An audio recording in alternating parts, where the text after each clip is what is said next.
Hey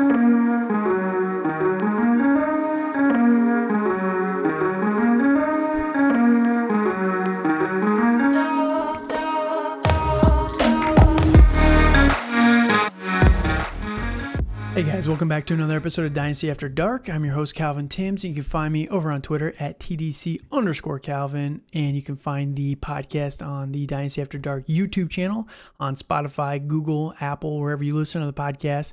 And today, I've been talking about it for a couple months, what I'm going to be doing in season, and I've decided that I'm going to be doing a recap of my home league because the biggest problem with Dynasty leagues in the in-season is you don't really want to be doing a ton of moves unless you're going for a title. But with it being Dynasty, you really don't want to make too many roster-altering decisions in season. So at that point, it's really not very useful for a Dynasty podcast. I think we'll be doing quarterly updates kind of with some changes in player values and things like that. But weekly podcasts, it's kind of tough there. So I don't really want to be a redraft podcast. I want to give you guys Dynasty content, but I'm going to be doing a recap of my home Dynasty league and overviewing some of the matchups each and every week, some of the trades that went down and things like that. So just to give you guys a little bit of insight into my leagues and what we're going to be doing there. So before I get into that, though, I am joined today by Dale, Dynasty Dale. He's going to be breaking down the power rankings for my home league. So it's not just my opinion. I can get some third-party perspective, and we can see what his thoughts are on it as well. And before you do that, please make sure you guys go over to the Let's Talk Sports channel, the YouTube channel, or their Twitter page. I am partnered with them right now with the podcast, and I'm going to be joining them Sunday for the first Sunday kickoff in a preview show for the matchups this week. So I'm really excited about that. Great guys over there. So if you haven't yet, please go check out their channel. Dale, how's it going? I'm doing pretty well tonight. So how are you? Oh, I'm doing all right. Sick kids. They're probably getting me sick as we speak. I feel a little, raspy in the voice. So we'll see if I can make it through an hour here or not. But yeah, it's been hopefully so. Been good times. So, all right. So we're going to jump over, and the way that I've set this up, Dale has access to all these rosters. He's ranked them how he thinks they should be ranked. And what you're seeing here is an awesome software that I don't think a lot of people actually know about, and it's a third-party platform called Dynasty Ranker. You can go over there if you have a sleeper account. You can put in your sleeper name, and it will pull your teams from your account, and it'll base them all off the keep, trade, cut rankings. So it'll give you as you can kind of see here, it'll say all the teams first based on total team value, and then it'll also take the starting lineup and your projected points from Fantasy Pros and give you a point average that you're projected as well. So it's kind of useful for that. And it's not the most comprehensive tool. There's a little bit of nuance that's missing from it because, one, it uses keep, trade, cut, which doesn't always have the most accurate values, but it also uses Fantasy Pros, which depends what your feelings on them are as well. Maybe they are or maybe they're not the most accurate projectors. So don't use this as gospel. That's not what I'm saying, but I am going to be using it for the power rankings for this league and just to kind of compare to what the public perception is, because keep, trade, cut, the one nice thing about it is 100% public perception. You can really see how the community feels about certain players. I might differ on some of them, and we'll talk about that here today. But this is the community favorite rosters we have going on here. So that said, let's get into it. All right, so Dale, you've seen the rosters. It's a 10-team league, and the roster settings for this league are 1 quarterback, 2 running backs, 2 receivers, 1 tight end, 1 flex, and it's got defense and kickers, but nobody cares about that, so I'm not even going to rank them. I really don't care. So with the starting positions, it's a pretty basic league, but it is also 10-man, so puts a little bit more of a premium on some of those more elite options at the top. So you've seen the rosters. Who is your number 1? Let's break it down. Well, I will start out with, it's the Great White Hype, which B. D. D. Brinsfield. Yep. Brinsfield. Yes. He has a fantastic team. He's like, I was going through it and I was like, oh my gosh, how did he get all these players? Like he It was has. I highway mean, robbery. Let me tell you, it is not fair. I'd about to say like it's the only weak point I saw with him was his tight ends, and those are still pretty solid with Hawkinson and Gesicki and Albert O. He has Diggs, All Cup, right, so before we Jefferson. say individual players, we'll break it down by Fair. position rankings. So, By position. yep. So Okay. we'll go into the quarterback rankings first here. So, Okay. his quarterbacks for everybody out there listening. If you're not watching, I implore you to go over to the YouTube channel. You can definitely see the rosters over there, and it might be a little bit better for a visual. But his quarterbacks are Russell Wilson, Deshaun Watson, and Aaron Rodgers. And again, this is a one quarterback league, which is just still disgusting to have those three guys right there. It is. So yeah, versus some of the other teams, I still rank this at pretty highly. You can see based on Dynasty Ranker, it does give a QB ranking in the league, and that's based on the value of the position. Again, this is where the nuance doesn't really come into play too much, because you can have the number one RB ranking with 50 running backs. You just pile up enough guys, eventually you can get the most points there. But yeah, from a quarterback standing, in a one quarterback league, Russell Wilson and Aaron Rodgers, and then you get Deshaun Watson at the end of the year. Pretty powerful right there. All right, so running backs, he has another elite group of guys here. The biggest downside, I think, based on last night's game, is he might be a little bit top heavy now, where they're starting to either age out or kind of bust out from an injury standpoint. But he's got Jonathan Taylor, Christian McCaffrey, Cam Akers, Zeke Elliott, Chase Edmonds, James Robinson, Khalil Herbert, Eno Benjamin, Jalen Warren, and Isaiah Pacheco. So what are your thoughts on the running backs here? I love his running backs. As it's the biggest thing is health. It's health and them being confident. I saw a lot with Akers last night with him. I don't feel he was super confident in himself, and I don't really think Sean McVay was very confident in him. and I'm really high on CMC this year. I think he's going to have a great year, and he has an actual quarterback now with Baker. And I really see his running backs as I mean, they are top heavy, but he only has to start. Right. And I feel he has at least four starters at least right now. So Yep. I feel he's pretty set. Yeah, and that's where the one thing with this roster is it's kind of mimicking a little bit of the Los Angeles Rams, ironically enough, where it's going kind of a stars and scrubs roster here. He's got Jonathan Taylor, Christian McCaffrey, both elite options there. Cam Akers, based on what we saw last night, a little bit risky, but Ezekiel Elliott, a lot of people are still high on.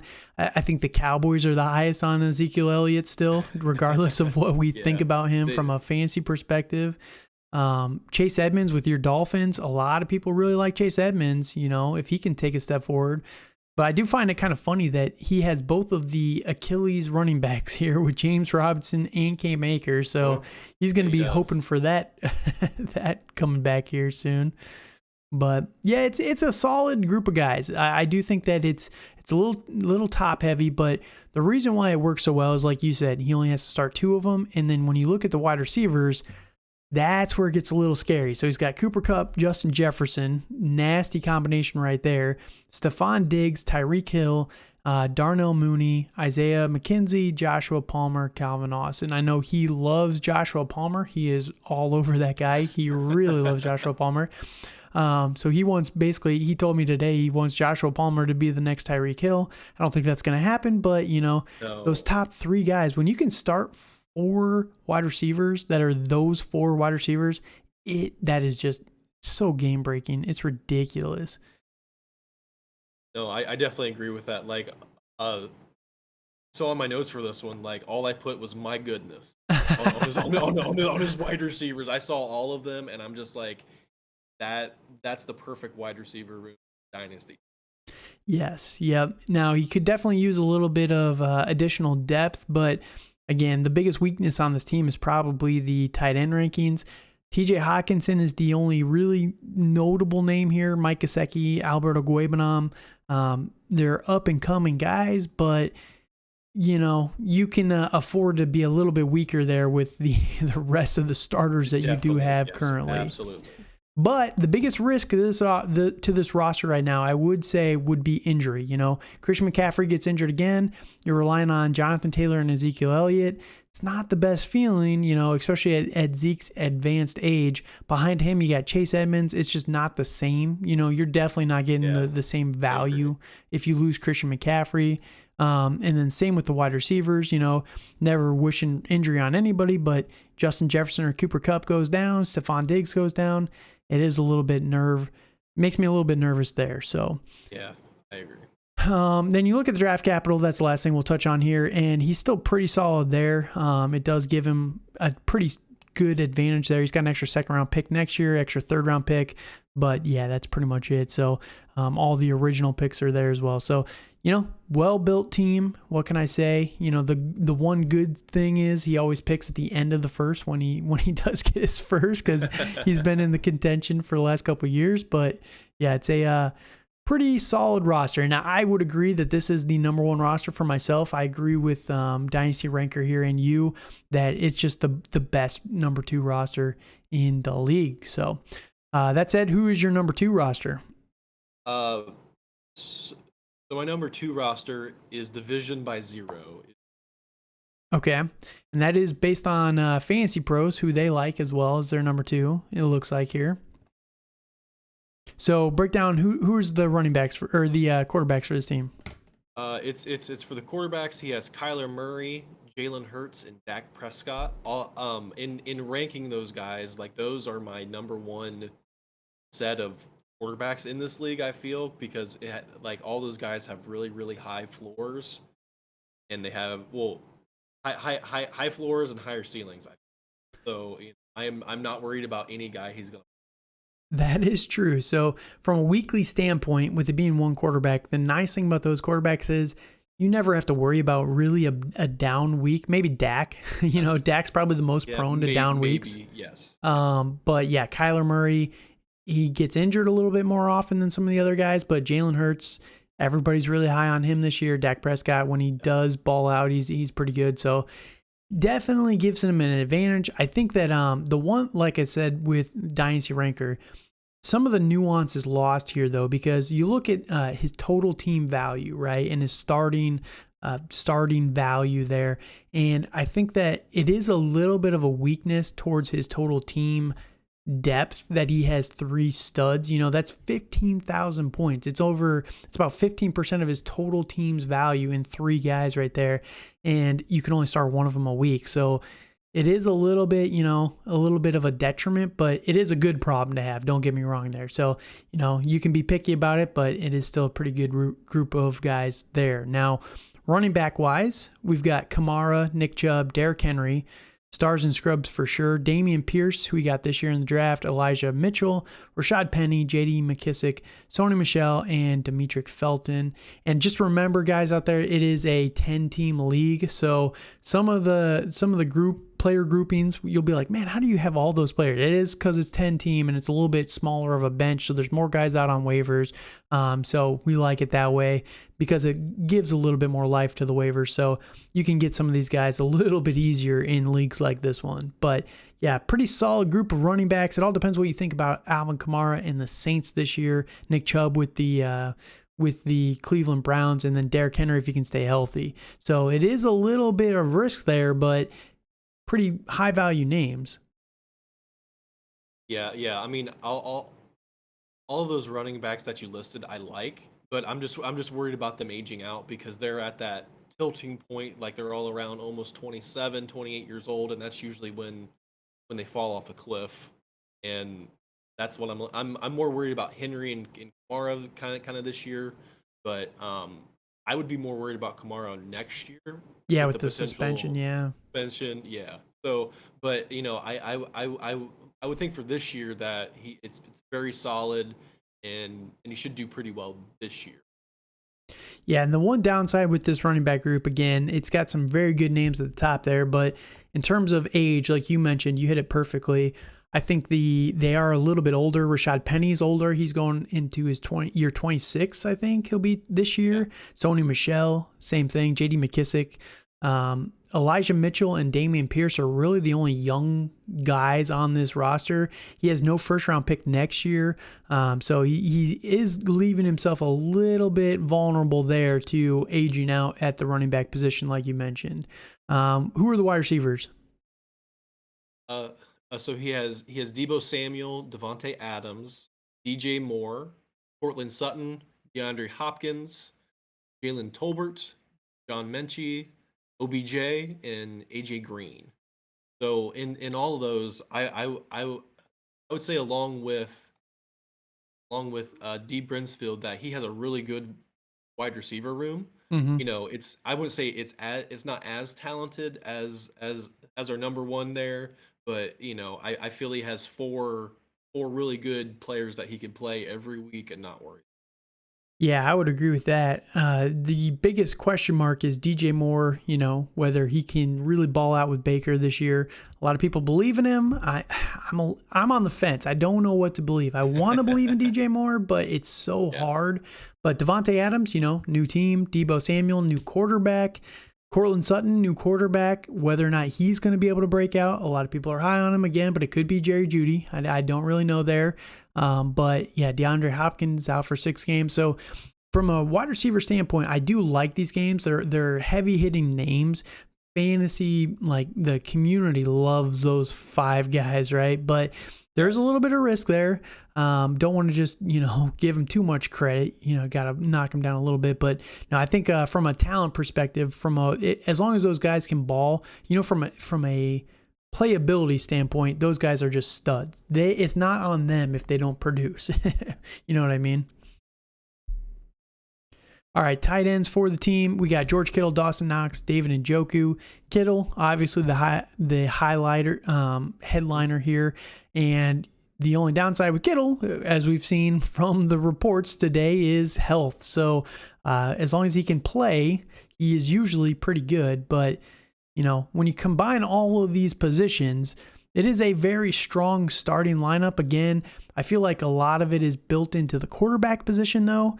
Running back is a little thin. You got enough guys there that you would be fine on a week-to-week basis. But the biggest downside I think that he has is probably choosing which guys to play each and every week.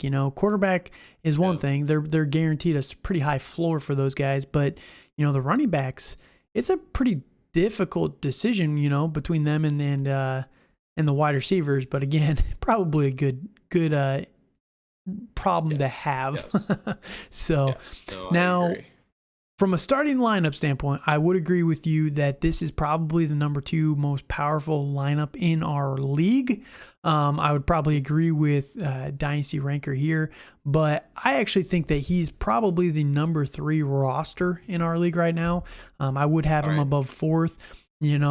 Keep trade cut really gives a high value to all these first round picks. So that's why Robert Singer has such a high value in terms of team value. But yeah, I don't think Rob's anywhere near where the top 3 should be here.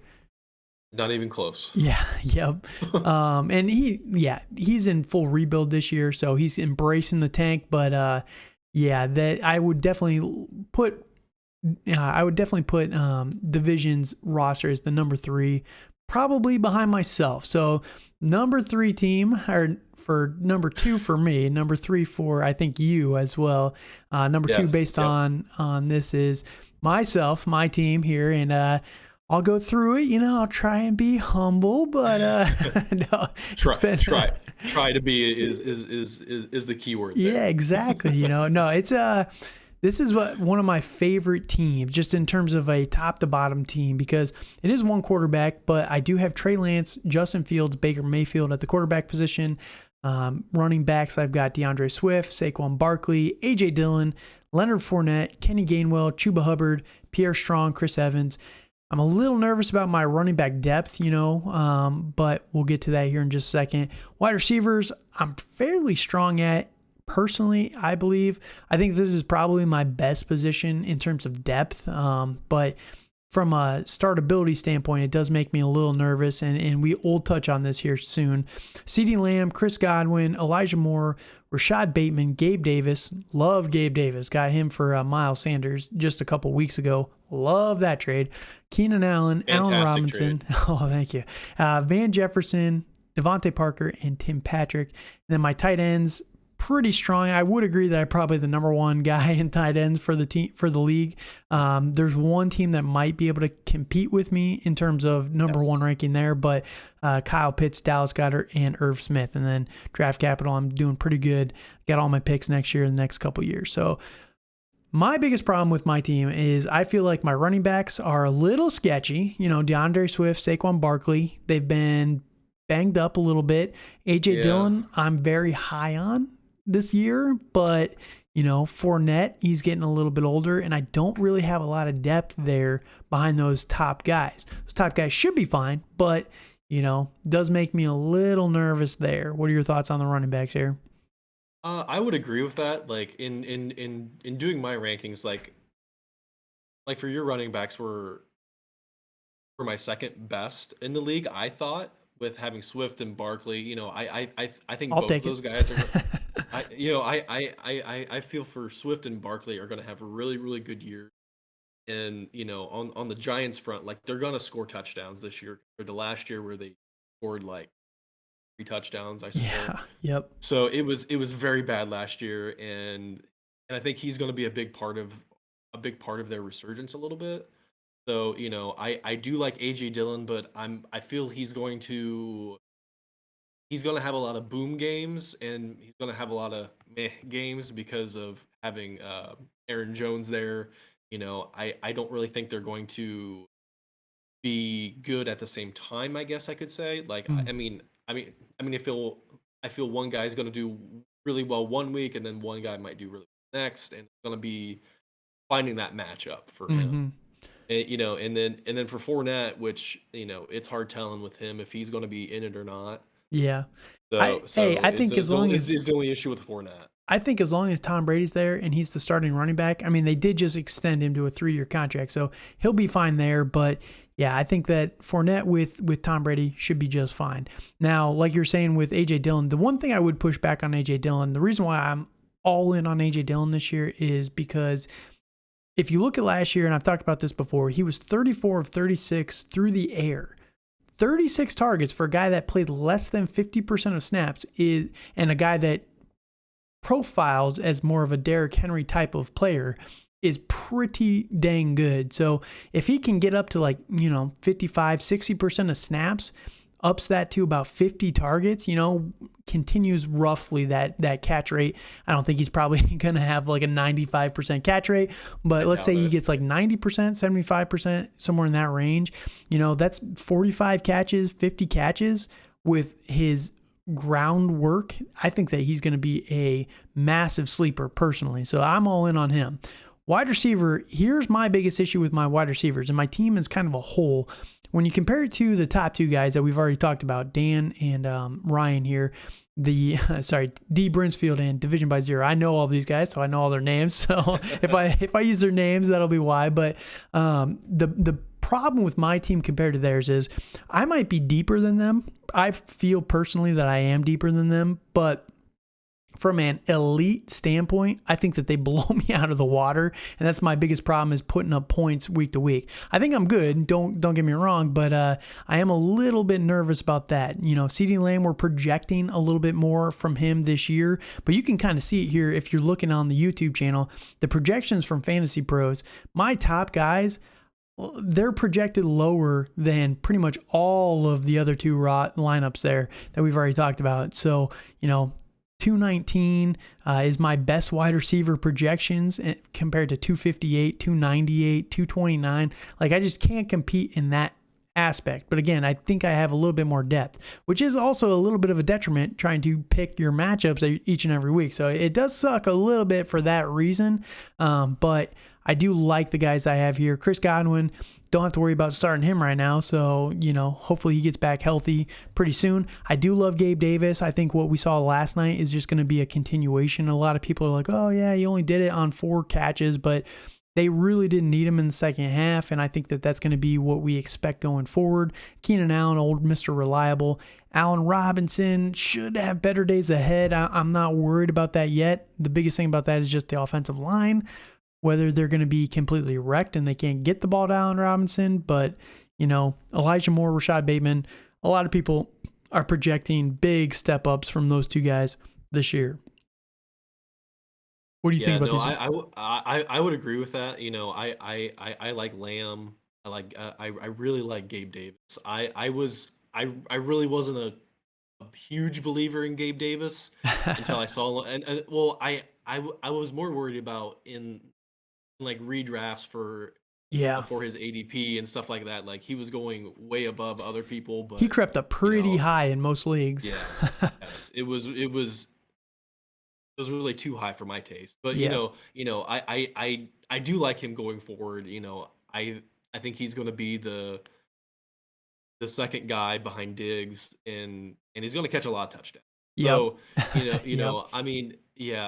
it's kind of going off of your point. Like you do have a lot of depth, but you don't have a lot of, I guess you could say, star power.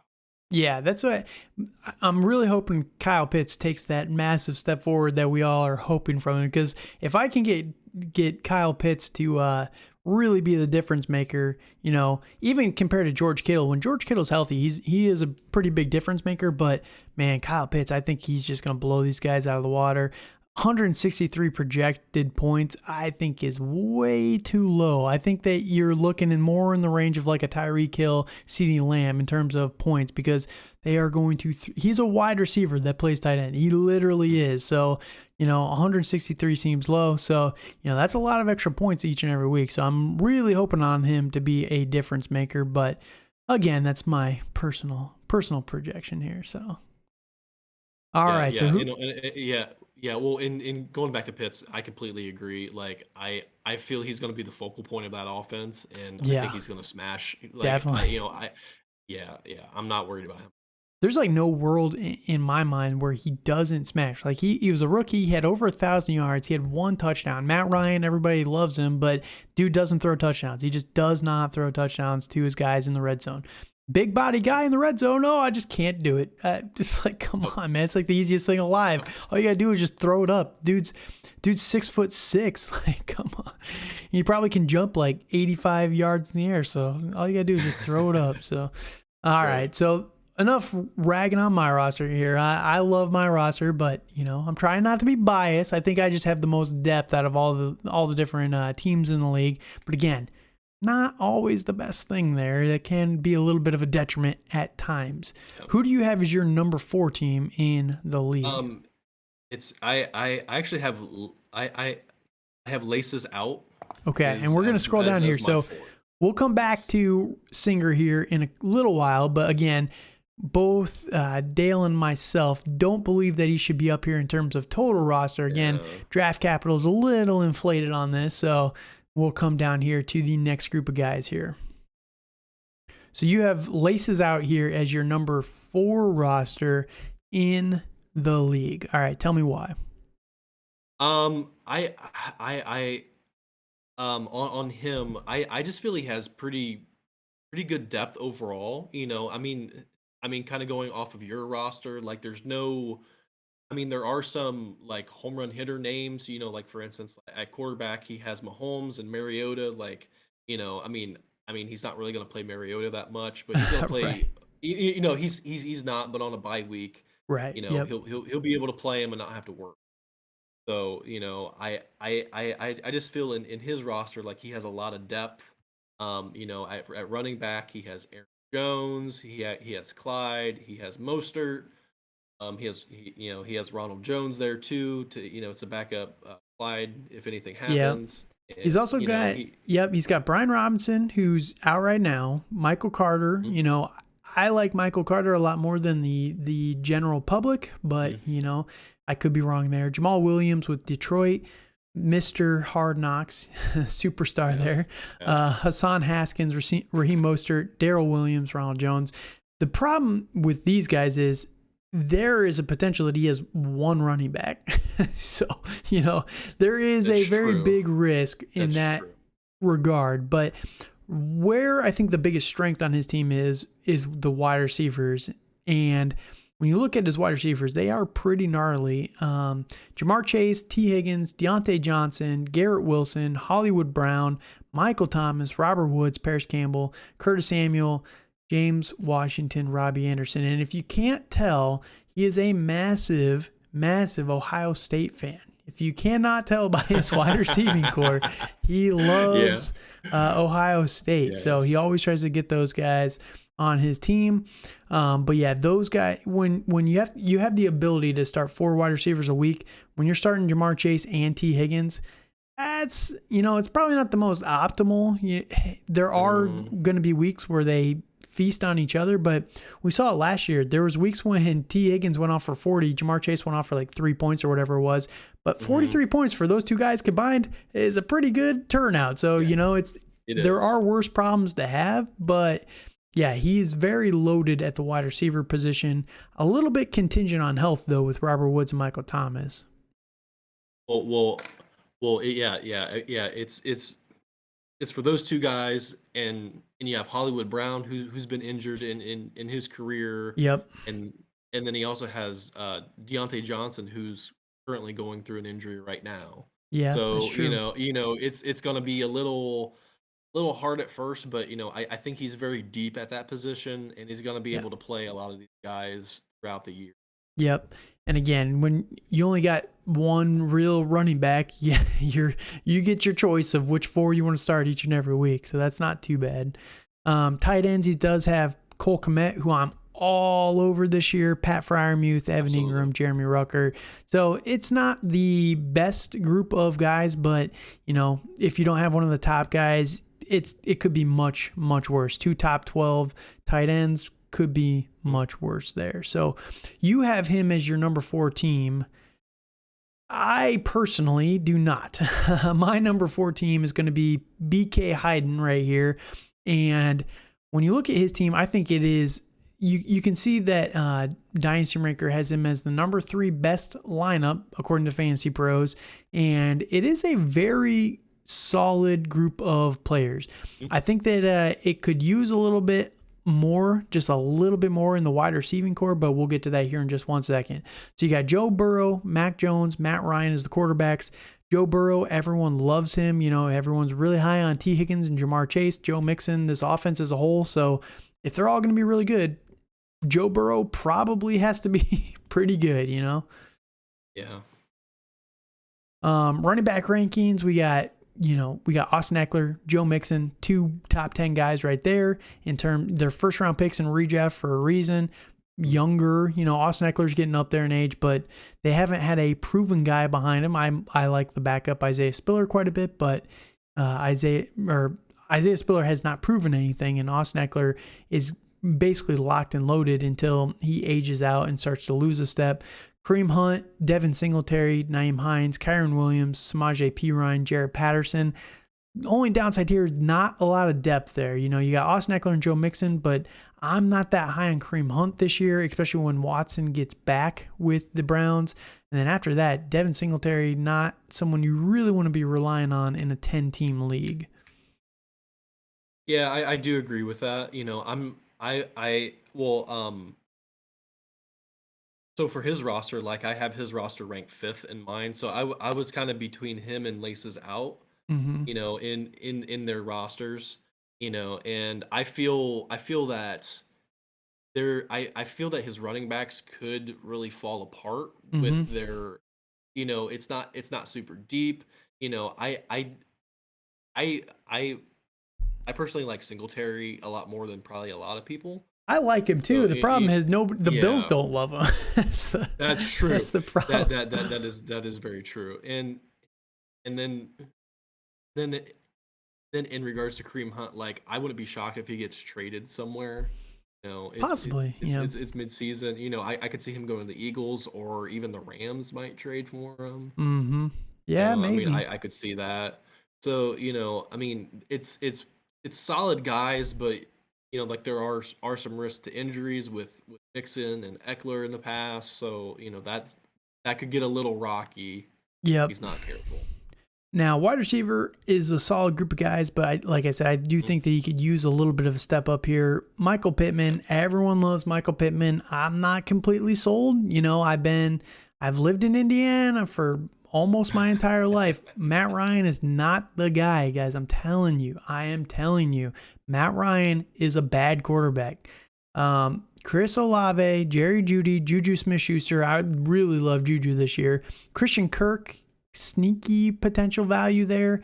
Romeo Dobbs, David Bell, DJ Chark, Mecole Hardman, Corey Davis. It's a bunch of guys that I like if I had a lot more depth to my, to my starters. But when you got to roll, 2 or 3 or 4 of those guys out here every week, it does make me a little bit nervous. Jerry Jeudy, there's a lot of projection there on him, whether he can take a step forward.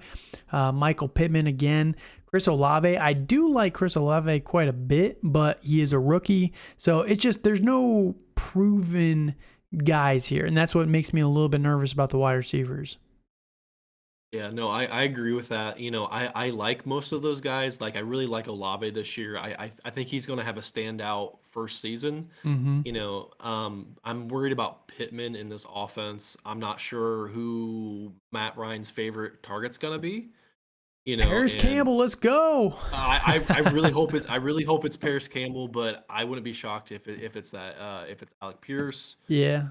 I wouldn't be shocked about the only problem with Pierce is he is still a rookie, where Pittman is in year 3. So I think from an experience bump and based on training camp reports, Pittman and Matt Ryan have gotten along very well.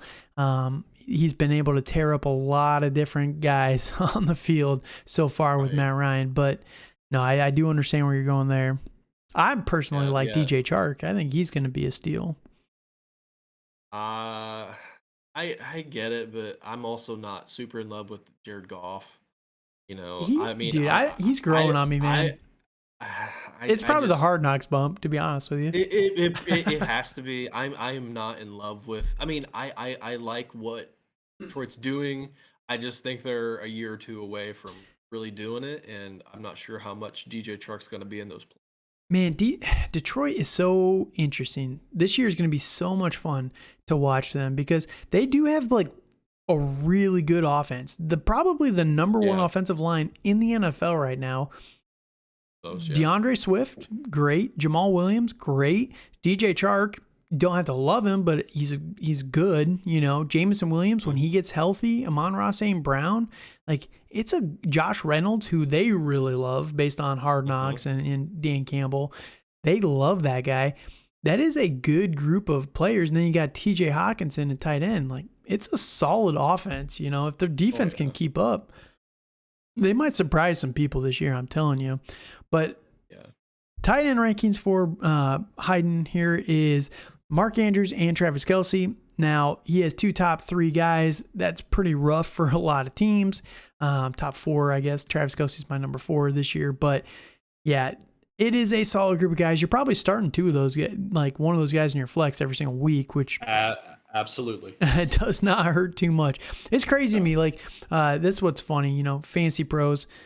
It cracks me up, man. Mark Andrews projected 223 points. Projections always crack me up so much.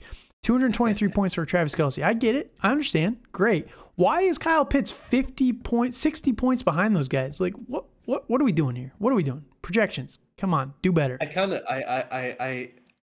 of feel they're basing that off of Atlanta and what's the reason behind that? It's so bad. But I get they're so dumb. Projections are so they make me mad. They physically make me angry. But all right, so Braden, you have him at 5. I have him at 4. We basically have Braden. Actually, my number 5 guy is actually not even Laces Out here. I actually think that E Loud and Clear here is going to be my number 5 roster. I like this team quite a bit. I think it's underrated, underappreciated, and we'll talk about that one here because Laces Out is actually my number 6 team. And again, I think the biggest downside to Laces Out, very good wide receivers, very solid guys here, but those running backs I think are going to cost you weeks. Again, we talked about it with Jamar Chase and T. Higgins. They could vulture each other a little bit, where maybe they're not getting 40 points, but if they're getting 30 points, 15 for the 2 of them is not the best, when you could get, 30 plus 10 from another guy. So it's a little bit risky. And again, we talked about it with Deontay Johnson, Garrett Wilson, Hollywood Brown, Michael Thomas, Robert Woods. Like, that's a lot of risk there. If some of those guys don't return to form, I don't think he has the depth necessarily at the running back to carry him through a bad wide receiver performance. And receivers are volatile. We all know that. So I actually have him as the 6th best starting lineup. It's funny that Dynasty Ranker has him as 7, but yeah, Loud and Clear, I think personally, is the number 5 team in Dynasty. There's a team down below that actually is going to be up there. He's going to be number 7, but he has a very good 1-year roster, and we'll talk on him here in just a little bit. But when you look at Loud and Clear's roster here, it's just disgusting. Like, I like it a lot. Josh Allen, what are you going to say about Josh Allen? We saw it last night. Like, dude is just... Love him. Oh love Josh Allen. Start him every week. Like I would probably even start Josh Allen on his bye week. Yeah, he's. I honestly would, and he would probably still score points. Yeah, so, dude, Josh Allen was nuts, and when you have a game breaker in a 1 quarterback league at quarterback, it's pretty disgusting. So that helps there. Running backs are a little bit sketchy here. Antonio Gibson should be better than what people are kind of projecting. Josh Jacobs should be better than what people are projecting. James Conner, I like a lot this year personally. J.K. Dobbins, I think he's going to be a couple weeks out, but you got those other 3 guys to kind of carry you through for a little while. I think it's a solid group of guys. Again, it's not the most sexy names on paper, but I like them quite a bit. You look at I can see that for this year, but I think after, like, I am not in love with Josh Jacobs. I think it's going to be a split backfield in Vegas the whole year. But I mean, we're high on. The only thing is we're high on Aaron Jones, right? And we really like Aaron Jones. That's a split backfield too. People have Aaron Jones as a top 10 guy, and it's a split backfield. Go ahead. I feel the biggest difference is that in Green Bay that they don't have as many difference makers as Vegas does. Is the biggest thing. Yeah, but I think that's actually good. I think that's actually good for the offense as a whole, because I think they're going to have more scoring opportunities and Josh Jacobs is going to be the touchdown scorer. I like Zamir White, but he is not going to be able to overthrow Josh Jacobs, in my opinion, as a rookie in terms of goal line usage. They are going to use basically him and who's the guy Brandon Bolden? Is that the one that they brought over? Yep. It's going to be those 2 guys in the red zone touches. So I think Josh Jacobs is fine. I think one of the underrated things, like everyone's looking at, they declined the 5th-year option, right, for Josh Jacobs. And that means that he's going to be gone next year. But when you look at it, the 5th-year option for him was ridiculously expensive, and Vegas did not have the cap space to do it. They have a lot more money next year. I just don't think that we should take it with a grain of salt that they didn't extend him to the 5th-year contract, right? I think that there's a little bit more that plays into it than that they're looking at it from a cap management perspective and things like that. They might extend him to a long-term contract year next year and not let him walk, but, but they didn't sign him, so he's going to be gone next year. People are thinking about it a little bit too shallow. You got to look at it a little bit deeper, in my opinion. So I think he'll actually be back next year, but I could be wrong. We'll see. Yeah, I'm just not really high on his running backs. Like, I mean, I like James Conner this year, but I think he's going to take a step back because I feel he scored a lot of touchdowns. That's what he does, though, man. That's what he does. I know that's what he does, but I don't think Arizona's going to be very good this year, personally. We'll see. So, I think they're going to be fine. Everyone said they were going to be terrible last year, and they went on like an 8-game winning streak. I think they're going to take a step back, and I think they're not going to be. Yeah, their defense could be a problem there in Arizona, but we'll see this weekend. They have a very good, fun test with the Kansas City Chiefs in Week 1, so that'll be fun.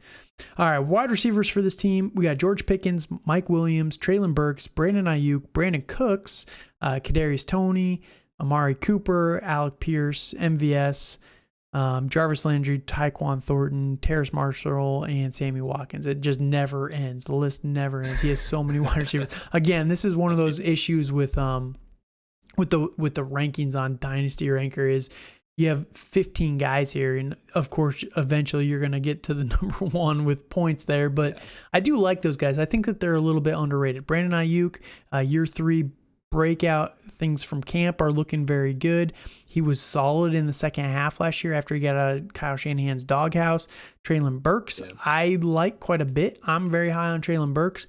Mike Williams, we saw an elite stretch of games from him last year. I really like George Pickens. Brandon Cooks is always underrated. Kadarius Toney, Amari Cooper. Biggest problem here is picking which guys you want to play because that's going to be a nightmare each and every week. Yes. But again, I think that it's not a weak group of guys. So it's a good problem to have because I like him a lot. George Pickens, probably more of a long-term play there, maybe even Traylon Burks, but Alec Pierce. But, Amari Cooper being underrated, Brandon Cooks, Brandon Ayuk, and Mike Williams, that's a solid group of 4 guys there, and Kadarius Toney as well. So there is definitely a lot of upside with these wide receivers. And then you look at his tight ends, Darren Waller and Brevin Jordan. Darren Waller, I still like as a top 5 guy. So I think from those perspectives, I think his team is underrated, and that's why I'm giving it a little bit more credit, putting it at 5 in my rankings personally. I mean, I can see that. I'm not in love with his tight ends. He only has 2 with Waller and Brevin Jordan. So, I know that Waller has a pretty good injury history. I think still think he's injured in some way. It's all contract related, basically. It's all contract. Yeah, that's what everyone like. He came back when he got a new agent and was suddenly healthy out of nowhere. So yeah, basically they're expecting a contract extension like tonight or tomorrow before he'll get paid because he's pretty underpaid this year. He's only getting like $6 million. So they're paying like Hunter Renfrow and all these other guys. So I think that they're just trying to work out a deal with him, and that'll kind of fix a lot of the injuries that he's currently experiencing. So, All right. So we have gone through our top 6 at this point. Who's your number 7 here going into the year? I have Colts fan Rick. All right. So this is same here. So this is the team.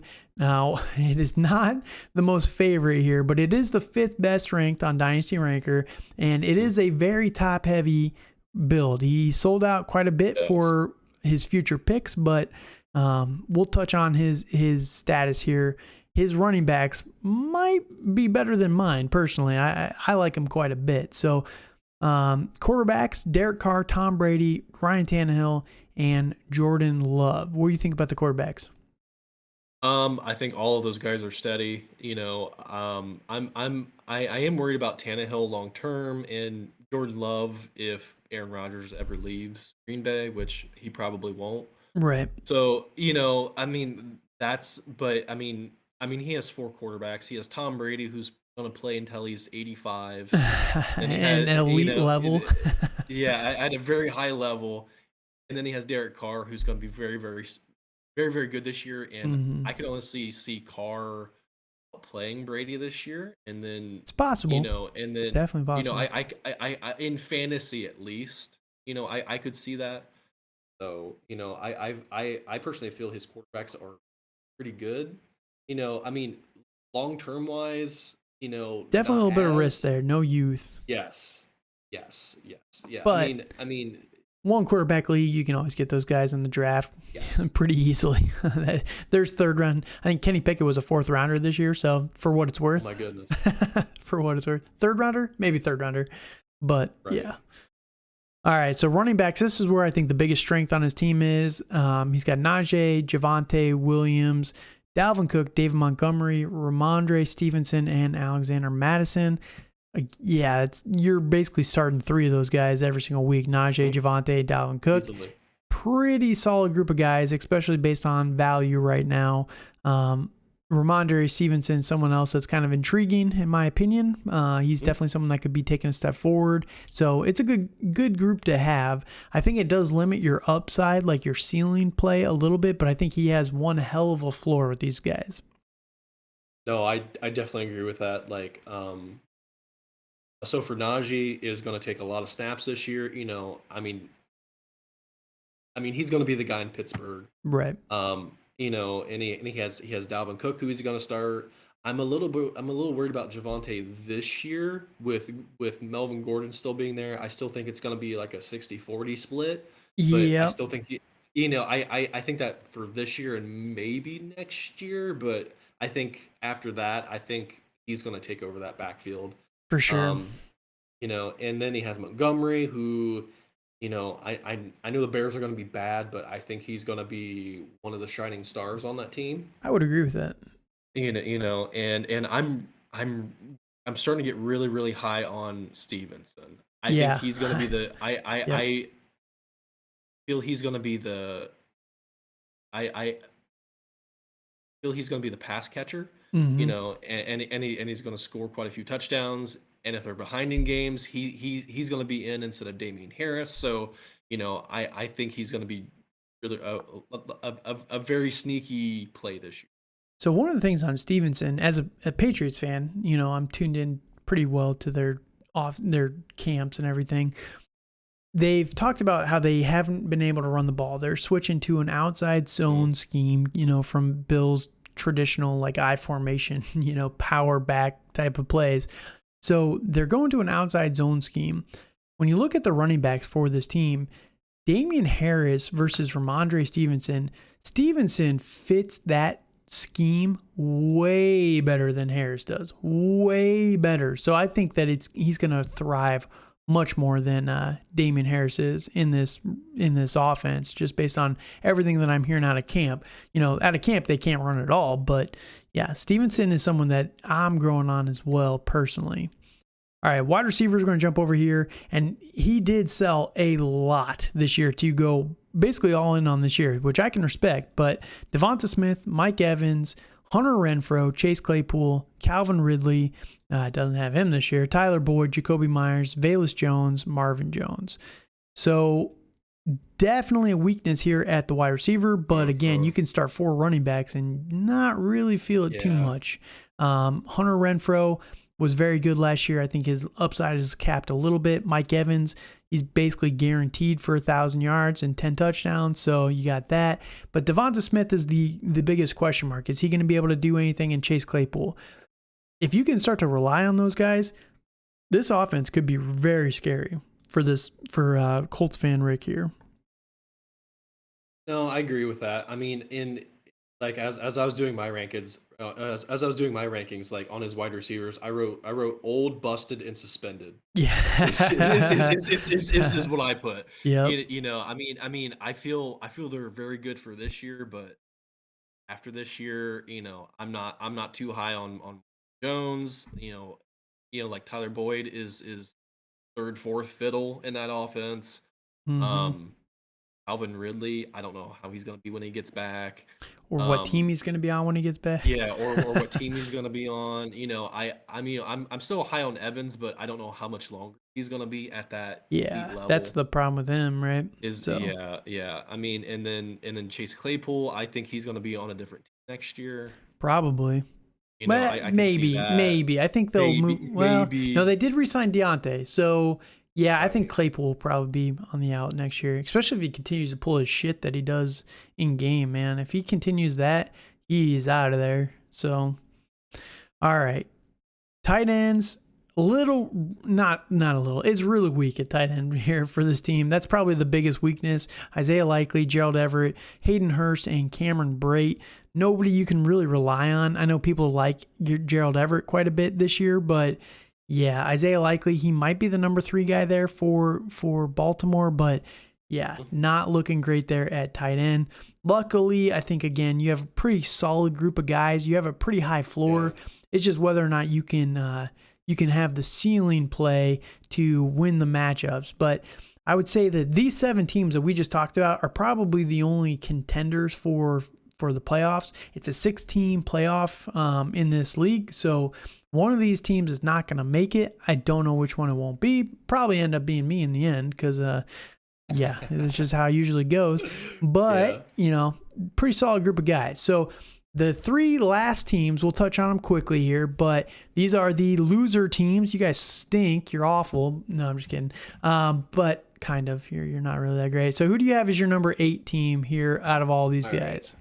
As number 8, I have our singer 96 is who. All right, Rob, we're coming back up to you. Looking at your team finally. So quarterbacks for everybody out there. He's got Trevor Lawrence, Justin Herbert, Kenny Pickett, Jared Goff. Solid group of guys there.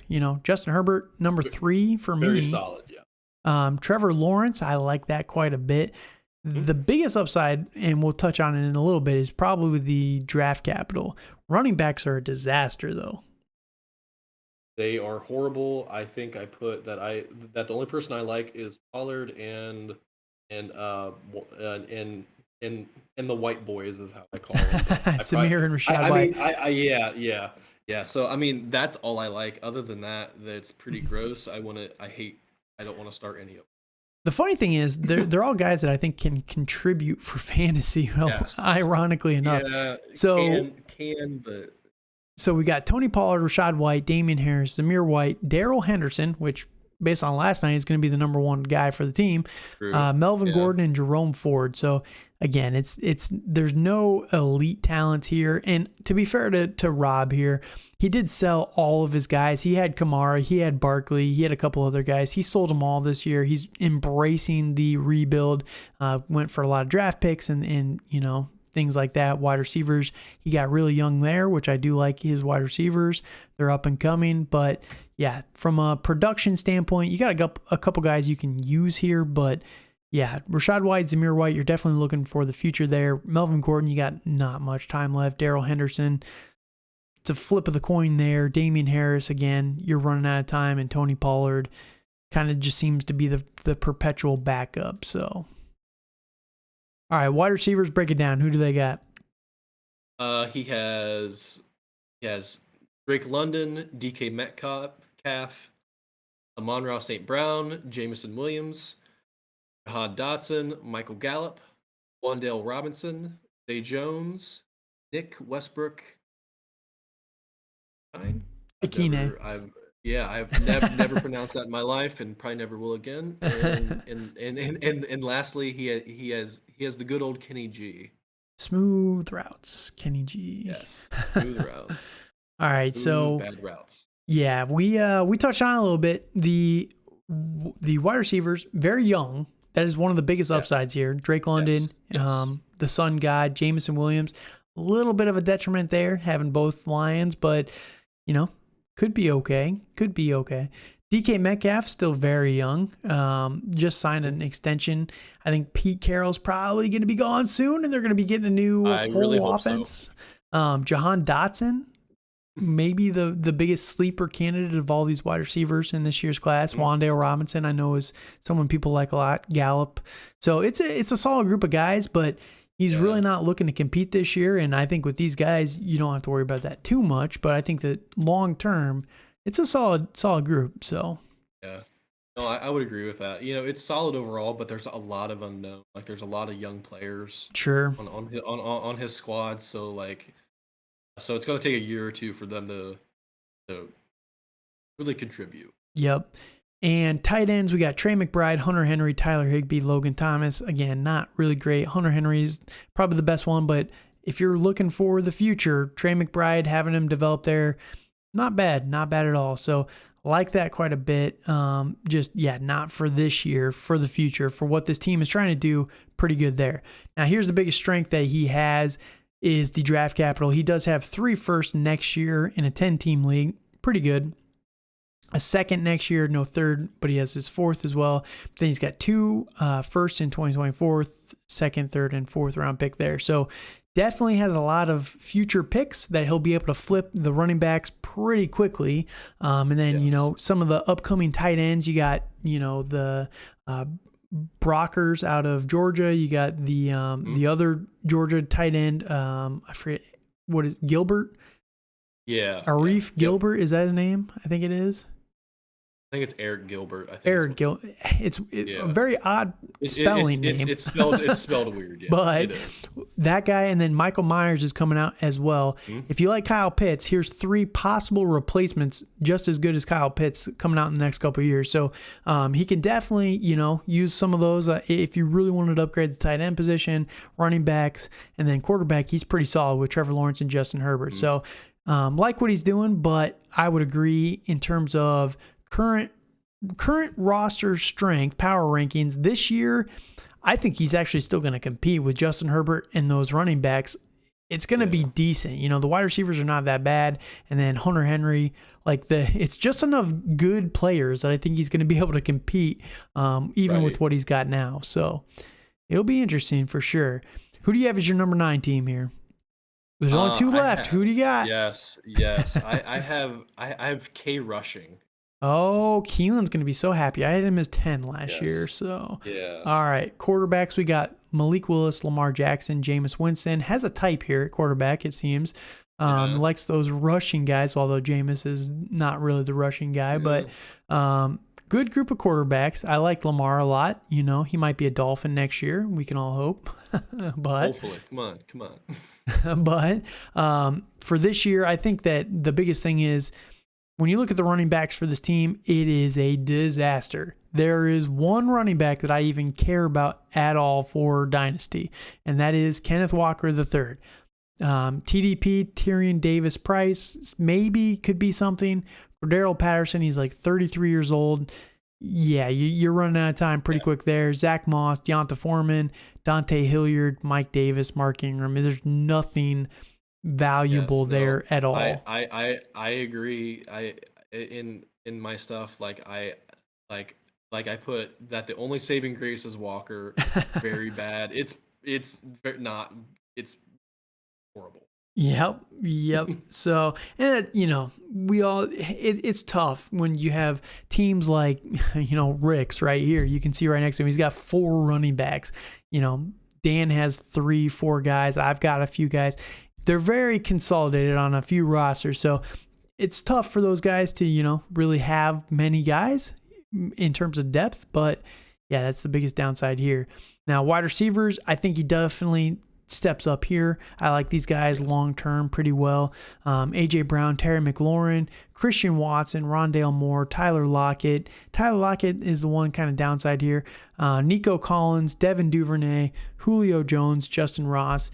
Not a lot of youth here, but the youthful guys he has, I think, have a lot of value long-term. Nico Collins, Rondale Moore, Christian Watson, those guys definitely could develop into something. Tyler Lockett, he's kind of aging out a little bit, in my opinion. But then you got A.J. Brown and Terry McLaurin. They're going to be around for quite a few more years. So it's a good group of guys there, definitely highlighted by A.J. Brown. Yeah, no, I agree with that. They are pretty solid. I would say, other than A.J. Brown and Scary Terry, so the wide receiver that I really like is going to be Nico Collins. I think he's going to have a really, I feel he's going to have a start of a breakout in Houston. Yeah, we'll see. I can see it. I don't really think that Davis Mills has a lot to throw to, and he's going to be one of the targets. I could see Nico Collins having a little bit of a Gabe Davis type of early career here, because they're similar players too. Nico Collins is a big body guy. Gabe Davis, 6'4". They're big guys. That they're pretty quick as well. So I could see that for Nico Collins, and we've seen it through the preseason. He is a little bit of a touchdown threat there. So tight ends for the team: Zach Ertz, Austin Hooper, Tyler Conklin. Again, very old guys here. Not a lot to look forward to that long term. Definitely going to be needing to get one of those guys in the next couple of years. One of the Brock Bowers or Michael Myers, one of those guys. But it's a team that's coming up. I actually have, this is my last ranked team. Again, I think that the problem is Lamar Jackson's great, but by the time he's going to be useful for this team, he might have ran himself out. You know what I mean? And there's not a ton behind here that's super exciting. But again, it's one quarterback. You can pretty easily find a replacement young guy here in the next couple of years. I think the running backs are just such a detriment. And then the wide receivers, if you don't have any running backs, you need like 3 or 4 guys here. I like Nico Collins, like we talked about, but Christian Watson, I think that was the biggest bust of a pick in the entire draft, the actual draft. And then Rondale Moore, he's too small. I think that's the biggest problem there. So I just think that by the time that you get the running backs to compete with this team, because he doesn't have a ton of draft capital, he has all of his picks. He has no extra picks over the next couple of years. So by the time you get the running backs that make you valuable, the depth there, I think that your other key pieces might be too thin, that it just kind of hurts you there. So I could be wrong. We'll see how the next couple of years go. But again, I would probably have to say that this is my last ranked team. And your last ranked team, and the team we haven't mentioned on, my 9th ranked team is TGRB. The Great Rebuild is what that stands for. But from a quarterback standpoint, pretty decent. Matt Stafford, not based on what we saw last night, but he'll be fine. They'll be fine. He's still got a couple more years left before he's going to have to hang it up. And I think Matt Stafford's a good enough quarterback, especially for fantasy. Tua, everybody's expecting a breakout from him this year. Zach Wilson, can he be anything? Again, it doesn't really matter. One quarterback, you can find another guy if you had to. Running backs is where it gets a little bit more interesting long term. This is where it gets a little bit more spicy. Breece Hall, everybody loves Breece Hall. Travis Etienne, James Cook, Miles Sanders, Isaiah Spiller, and Justice Hill. Now, Miles Sanders is probably the only older guy here that you don't care about. Yeah. Justice Hill, nobody cares about at all, so we're not going to talk about him. But Miles Sanders aging out a little bit there. But Isaiah Spiller, I'm really high on. James Cook, people are very high on as well. Bills took him in the second round. Travis Etienne and Breece Hall. It's not a bad group, long term. If you can build maybe one more elite guy in there, that could be pretty good. Yeah, no, I agree with I agree with the long-term aspect. I'm not a huge fan of Breece Hall. I agree with that. I'm pretty low on him. Yeah, I mean, I feel like he's a good running back, but I feel he's going to share a lot of the load with Michael Carter, and I feel it's going to be more 50-50. I kind of think Michael Carter might actually outscore him this year. I wouldn't be surprised. Yeah, I wouldn't be shocked about that. And then with James Cook, I don't really think he should have been a second round pick. I think it helped that he went to the Bills and in their offense, but as long as he doesn't fumble, Yeah, as long as he doesn't fumble, I don't really see him having a lot of impact this year with Moss and Singletary there, and it's really the shining star I see is Travis Etienne.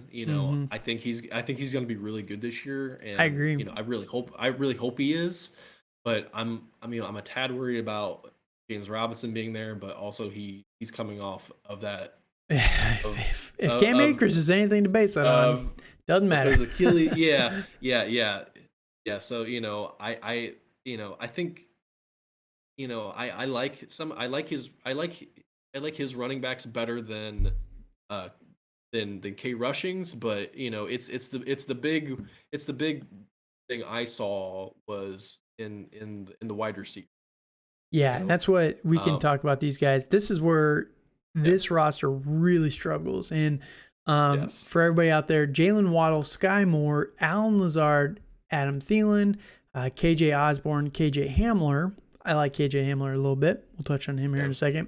Russell Gage, Khalil Shakir, Donovan Peoples-Jones, Laviska Shenault, Jalen Reagor, and Nelson Aguilar. So definitely need some added value there. But, wide receiver is as deep as it's ever been in the NFL. Guys come out every single year. So this being the biggest position of need is probably the best case scenario for a rebuilding team. You want to see a couple more guys that you're building around, versus some of the younger running backs here, Isaiah Spiller, James Cook, those guys. But you get one more good running back in there and then maybe 2 or 3 wide receivers in the draft. It could be something pretty quick, but there are a couple guys here that are developing that have a little potential. KJ Hamler, I like him a lot. He's someone that will be interesting to see what happens this year. He was a second-round pick not too long ago. People kind of forget that about KJ Hamler. And Russell Wilson comes to town. Could be interesting there.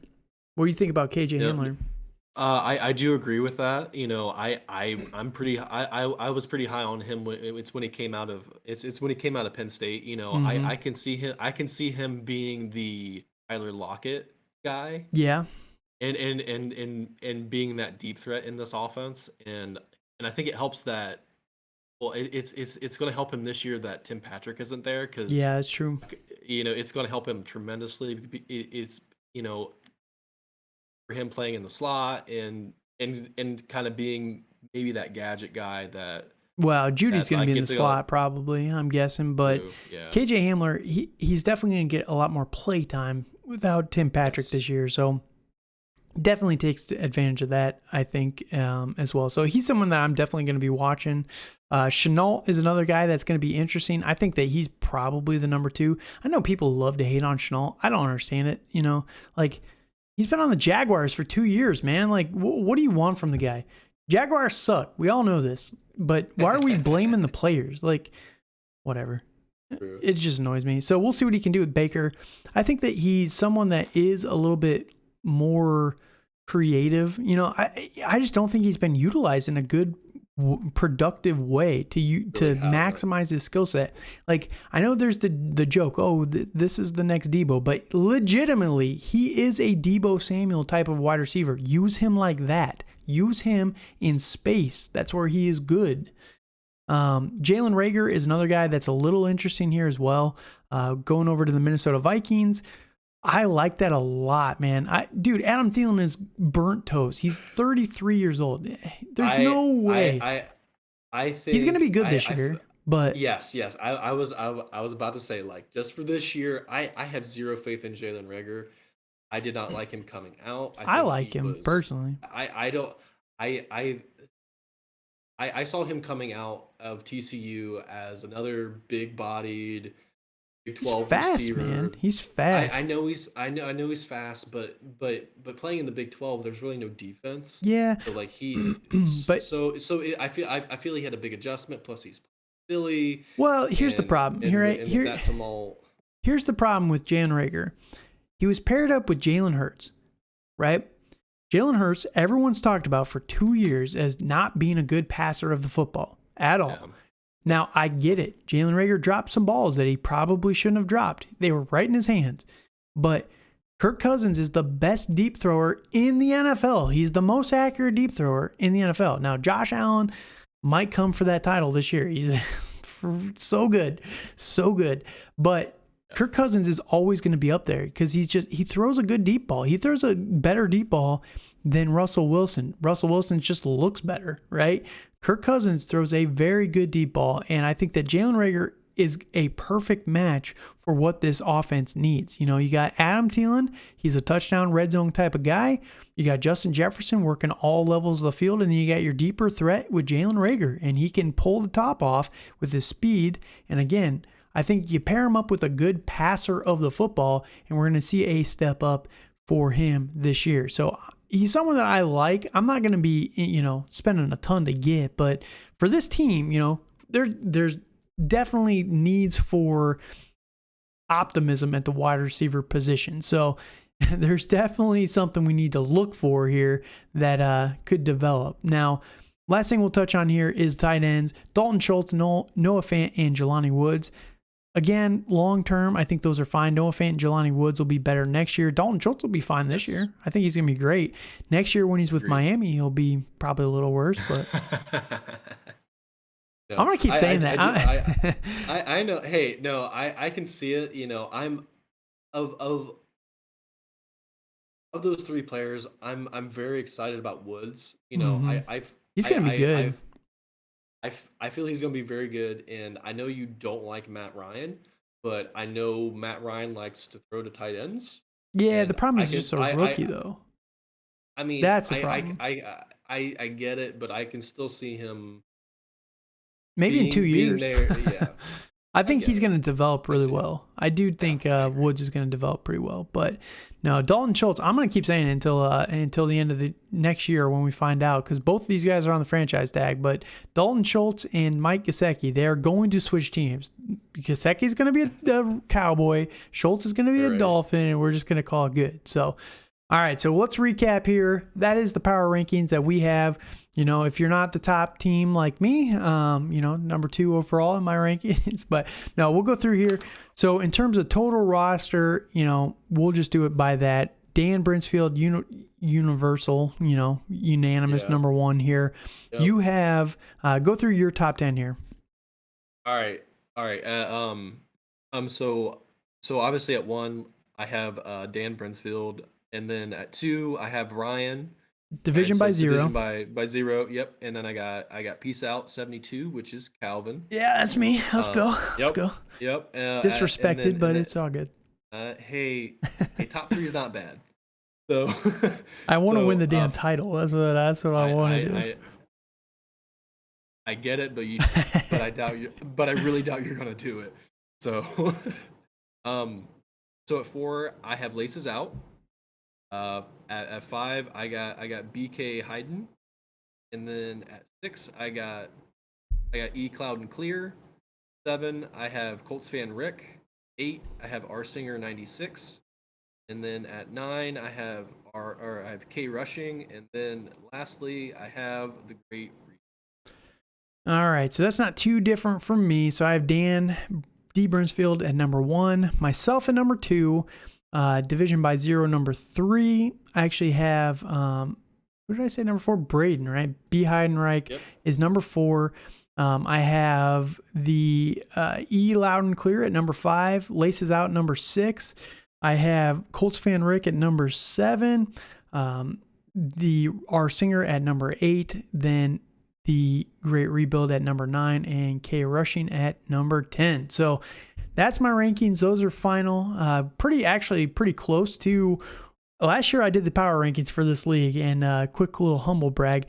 They ended pretty dang close to what I actually projected. It was pretty ironic.